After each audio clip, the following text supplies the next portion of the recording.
ਤੂੰ ਗਿਫਟ ਚ ਦੰਦੇ ਵਾਂ ਬੱਲੀਆ।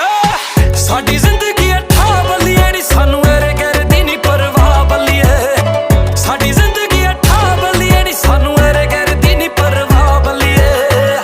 ਇਹੋ ਜੀ ਸ਼ਰੀਫ ਦੁਨੀਆ ਚ ਅਸੀਂ ਵਿਗੜੇ ਚੰਗੇ ਆ, ਪਰ ਅਸੀਂ ਕਿਸੇ ਤੋਂ ਜੈਲਸ ਕਰਦੇ ਨਹੀਂ।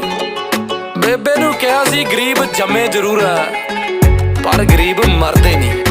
ਬਾਪੂ ਦੇ ਕਹਿਣ ਤੇ ਸਾਲਾਂ 26 ਚ ਵੱਡੀ ਕੋਠੀ ਨਾਲ